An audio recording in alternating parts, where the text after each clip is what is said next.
তো গাইস এখন কিন্তু দুপুরের নাস্তার টাইম। দুপুর কিন্তু এখন 12টা বাজে। 12টার সময় কিন্তু প্রতিনিয়ত খাওয়ার টাইম হয়ে যায় এবং কি খেতে আসি।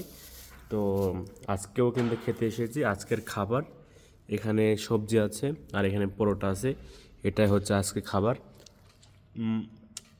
প্রতিনিয়ত কিন্তু পরোটা খেতে হয়, প্রতিনিয়ত কিন্তু পরোটা খায়। তরকারি কিন্তু অন্যরকম অন্যরকম থাকে, প্রতিদিন একই তরকারি থাকে না। কোনো দিন সবজি, কোনো দিন মাছ, কোনো দিন মাংস, এরকমভাবে থাকে। তো আমি আছি, আমার সাথে কিন্তু একটা ভাই আছে, বাংলাদেশি ভাই। তো সে কিন্তু খাওয়াতে ব্যস্ত। সে খাওয়া পেলে আর কিছু চায় না, শুধু খাওয়াতেই ব্যস্ত।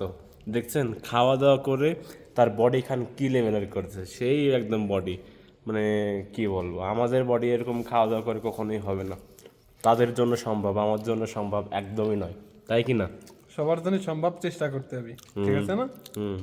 তো খেতে হবে ঠিক আছে, কিন্তু মোষের মতন খেলে তো হবে না।